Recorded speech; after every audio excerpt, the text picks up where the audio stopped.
Hello, welcome back to part 2 here, right where we left off. Basically, what's going on here now is that I'm flying over to this little, I don't know, like floating island out here in Outlands. After you finish that quest, you'll get this, and it'll send you out over to this little island. The only way to get there is either by this flight point or by flying form, obviously, or not flying form, but a flying form or a flying mount. And so basically just grabbing these two little quests, grab a couple other quests here, and basically it's all done here. It's pretty cool looking actually with the tower floating there. And then once that's done, we're going to skip ahead a little ways. In fact, I'm skipping over another quest that I did that I will go over because we'll pass by it in a different video with the oozes and stuff like that. Not that hard of a quest, pretty easy, pretty simple. So I come back over here and I fly out, and then we're going to switch out to uh, or actually when I arrive at the area that I get the next quest at, if anyone's done first aid, probably if you've gotten your master first aid and all that, you're looking to get that. Excuse me, you've come here. This little like Draenei temple outpost here, the northeastern part, or northwestern, I guess would be it, part of Outland. And that's what I'm doing here, just coming here, picking up quests, checking everything out. I've been here before, but unfortunately I accidentally forgot to set the flight point. And then I go ahead and I log out for the night, and this was, of course, the night before. When I posted the 8-part blog. So this was the end of that night. Finally went to bed. I was done, done, and then I go ahead and I log back in, and that's where we start here. So I log back in, and I mount up. I get situated, of course, and I go ahead and start on my first quest. And there's a nice quest nearby of some. I'm not sure exactly how to describe them, like Fel Reaver guys. And something I've noticed quite a bit doing the quests I've been doing in Outland, it seems like rage is probably the most common thing to happen. You're gonna hit things raging almost all the time. In fact, the interesting thing about these quests is some of these guys rage multiple times, actually. Uh, Not these guys here, but the alphas rage quite a bit of times, and then there's a few others that rage. So watch that, because rage hurts as it is, and when they start stacking, it's even worse. And to add insult to injury, when they're stacking and they're in the middle of transition, they're invulnerable. So that was kind of interesting. So here I am pulling through this quest. Not hard, just a simple kill quest. Kill all these guys, kill a few others, and then I moved on to another quest. And honestly, it shouldn't have been as hard as it was. It was an elite quest. It was a group quest. The main problem I had problems with was I just wasn't doing enough DPS or damage per second, and I was running out of mana. So I actually died, I believe, at least twice, and I actually start the video with it after my first death. So we'll come to that in just a second. These guys aren't that far from the temple you saw. In fact, they're not even that far from the 3 towers, or the 3 capturable areas for the PvP. Just south is like a little broken alcove area. Very easy to find them. There's tons of them. They respawn fairly fast, so pretty easy, and the reward is actually quite good. So here I am running through this. We're going to jump ahead here in just a moment. Honestly, the main problem I was having with this guy was the first time I died. Honestly, mana wasn't too much of an issue. I actually had enough, and I almost had him down. I was getting good clear casts, and I still would have had him, but unfortunately, I just got an ad, and so I died. And the second time, as you'll see here, mana was an issue. I just wasn't getting enough clear casts to really hit him hard enough, and well, I paid for it.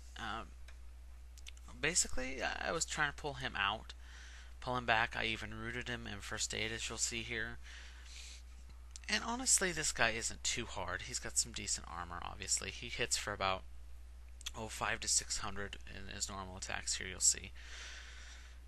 I just, I did not have the mana. I mean, I used my mana pot, I used my reverberate, I did everything, and I just was not doing enough damage to him to do any good, which was unfortunate. And I almost would have had him here, but again, I pulled him out, as you'll see, and I was pulling him outside, and there was a worm that happened to pop up behind me, and I tried to run away, but I got killed. There was a undead death knight actually who was trying to help, but unfortunately it didn't do any good. So I was getting so frustrated with this this guy as it was, because I was getting so close every single time, and I just could not finish him off. That I was having my lovely fiance going to come down and help me out. And at the end of this video, you'll actually see her for a moment as we come out of the cave. But fortunately, the Death Knight in here, who did have this quest, I believe, or something similar, when I came back, was kind enough to stay and actually help me finish this off, which was unexpected and also, very unexpected and also very surprising, especially considering it's a horde player. I mean, cross-faction helping on quests when you're just out helping on PvE servers isn't unheard of, but it can be rare, especially in levels of contention like this with the PvP quests and towers and stuff going on. So, of course, when she was there and waiting and everything, I was actually quite wary. It was an undead death knight. I mean, the last thing I wanted to do was go in there and commit myself before my fiance was there and have her this undead death knight pull out on me and die again for a third time. So, but thankfully it worked out well. She kept aggro and everything. I obviously couldn't heal her, but I did manage to go ahead and kill her, and by the time we were done, my fiance was there, so I felt kind of bad about that, having her all come all the way down there from her questing further on Outland, which I'm happy to say, as of this recording, my lovely fiance is 67 now, which I am so proud of her. And I also just got done running ramps and also furnace, and so I can expect those videos hopefully tomorrow. I'll try to get them definitely on tomorrow. So yeah, here it is. I'm running away, trying. I didn't have enough mana just to go into cat form, and I'm still being chased. And before you getting all these ads, and then bam, dead.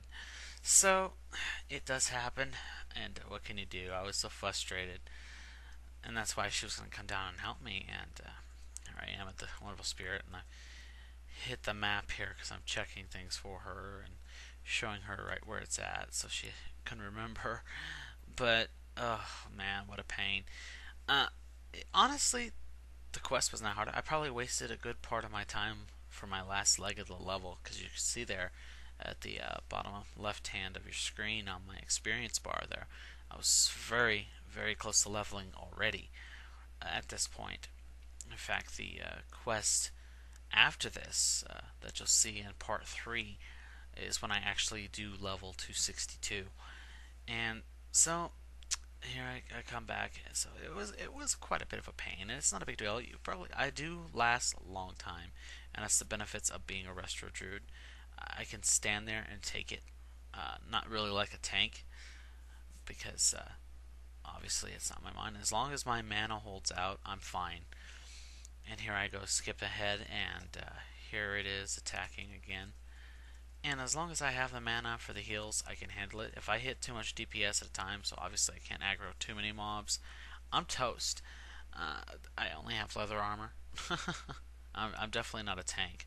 I like to consider myself kind of a battle restro.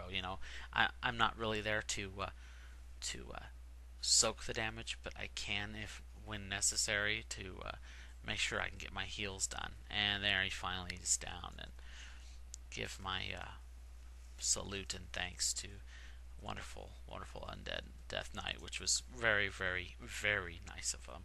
And not expect it, but it came in handy, and it wouldn't have been a big deal otherwise, because you can see there. And that's it for part 2. See you in part 3. Little worm attack action. See you in part 3.